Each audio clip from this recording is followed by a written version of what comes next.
Welcome back to the Reading Corner. Today we're covering the duelist known as Psylocke, who is apparently a 5-star difficulty. You can sort of see that after playing her for a few minutes. So we're going to jump straight into our lore segment, which ties into Mantis and Jeff the Landshark, so be sure to listen to those lore segments first if you haven't already. There should be a playlist on my channel. Maybe I'll link it.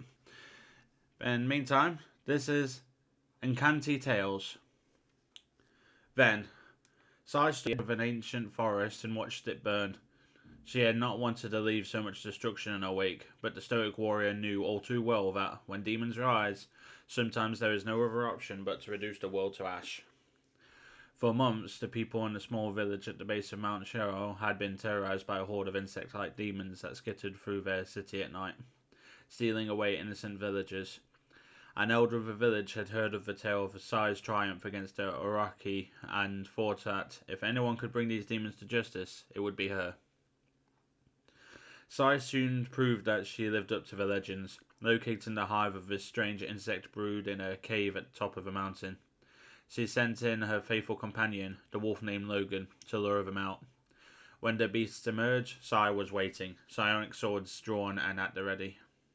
At first, she held her own against the creatures, dispatching them with sharp blades and bursts of psychic energy. But it wasn't long before she found herself overwhelmed by the sheer number of demons. They clambered up the trees around her, ready to strike from above with their poison-tipped tails. She had only one choice. Reaching into her satchel, she pulled out a handful of fireworks given her by her friend Jiju. From another pouch on her belt, she recovered a small piece of flint that she often used to light campfires during her travels. Sai set the fireworks on top of the flint and raised her sword high in the beasts. Sai set the fireworks on top of the flint and raised her sword high as the beasts descended upon her. With a powerful strike of her sword, the flint sparked and the fireworks ignited. Sai ducked for cover behind a thick tree as the barrage of explosions erupted, sending blazing broodlings scattering in every direction. As the mountain forest became a raging inferno, Sai entered the cave and found the queen of these strange demons.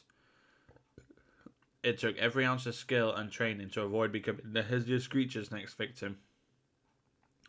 But before long, Sai got close enough to plunge her psionic sword into the queen's black heart. As she did, she could feel the searing pain of every insect connected to the demon's hive mind. It overloaded Sai's senses, leaving her on the brink of collapse as she staggered back out the cave. Logan came to her aid once again, dragging Sai just beyond the border of the burning forest and licking her wounds until she regained her strength and her senses. It had been a brutal battle, but it was yet another Sai had won. The fewer demons in the world, the better. She reached beside her and gently scratched the head of her loyal companion. Logan had stayed by her side through so many encounters against yokai and oni of all shapes and sizes. Without ever opening her mouth, Sai whispered straight into Logan's mind. "Good boy," she said. "Now come, we have a prize to claim."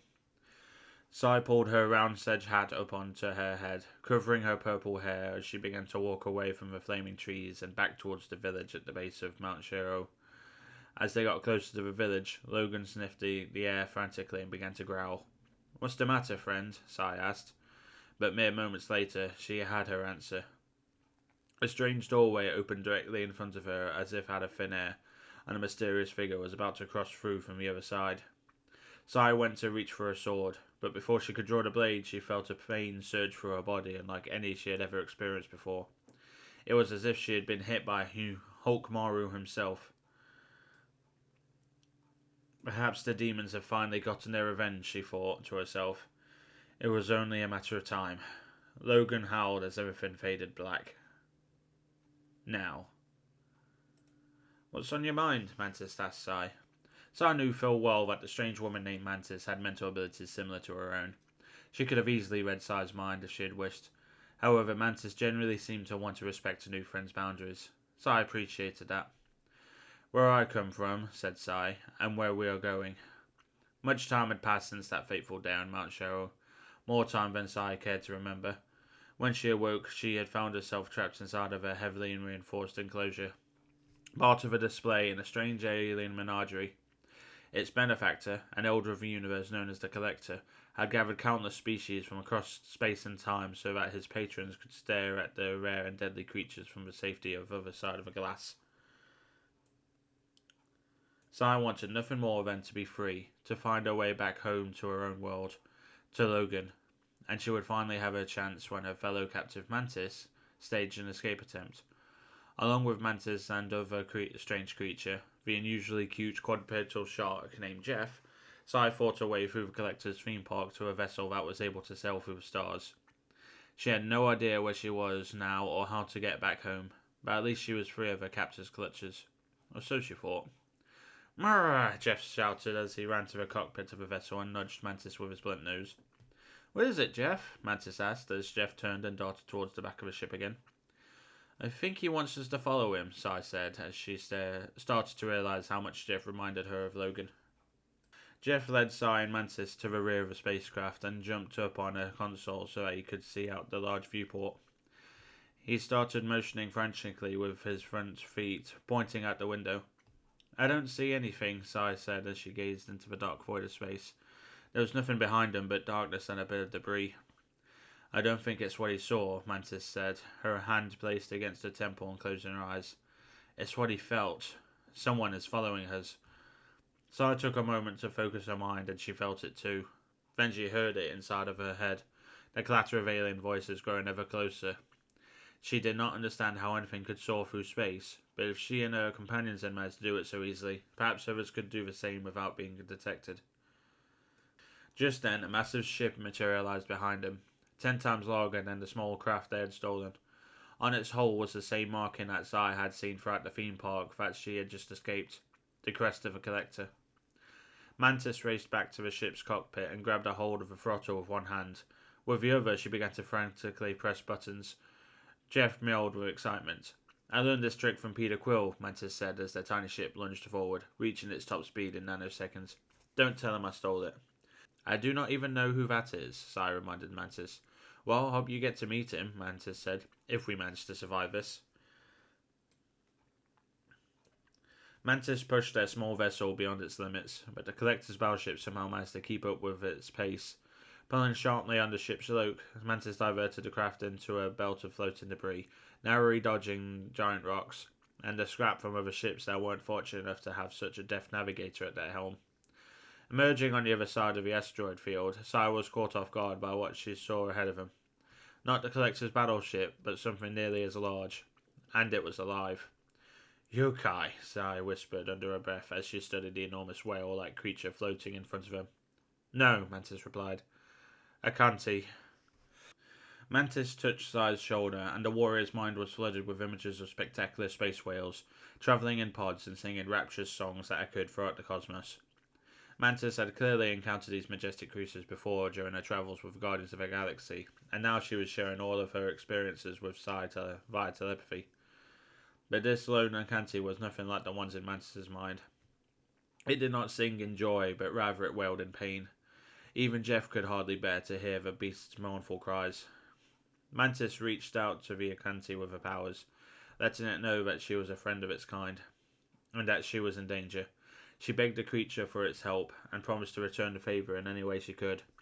The Acanti seemed to understand, opening its massive maw and allowing the tiny ship to fly inside. As they took safe harbour inside the mouth of the Acanti, Psy felt something strangely familiar, a skittering sensation in the back of her mind, something she hadn't felt since the time on Mount Shiro. "I know what is ailing this creature," Psy said. "Really?" Mantis asked. "What could possibly bring an Acanti to so much sorrow?" "Demons," Psy replied. This time it was Psy who opened her mind's eye for Mantis to peer into. Mantis caught glimpses of Psy's epic battle against the insect-like monsters in her home reality, their teeth gnashing as they clawed and slashed at its seasoned warrior. "Those aren't demons," Mantis said, recognising the images in her friend's mind. "They're aliens, a nasty race of parasites that call themselves the Brood. Well, they picked one hell of a cave to make their home," Psy mused as she looked out of her craft at the interior of the Acanti's cavernous gullet. Mantis grabbed a breathing mask from off the wall of the ship and placed it over her face. She handed others to both Psy and Jeff. "The Brood are a particularly vicious race," Mantis said as she walked towards the ship's airlock. "How did you defeat them in your world?" "With fire," Psy said. "But that's not an option here." "Agreed," Mantis said. Even if we did have oxygen to burn, I highly doubt the Acanti would be thrilled if we set its insides ablaze. Murr, Jeff gurgled hopefully as he followed his two humanoid companions off the ship and into the Acanti's craw. No, Jeff, Mantis said. I'm sorry to say it, but I don't think we can just talk it out with the brood. Perhaps we can, Psy said.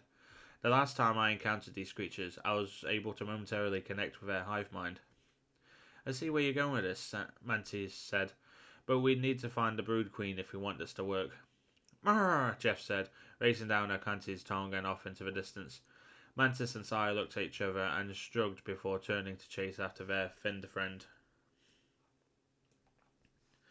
As they travelled further into the dark depths of the Acanti's throat, the three heroes found themselves facing off against an ever-increasing number of brood hatchlings. Psy swung her swords with keen precision. Jeff gnashed his teeth and swung his tail, and Mantis fought bare-handed with a fury of her companions had not yet witnessed. One after another, the alien parasites fell, but more always seemed to take their place. No wonder the Acanti was in so much distress, Mantis thought, loud enough for her companions to hear. Finally, they reached the Acanti's stomach, where they found the brood queen waiting.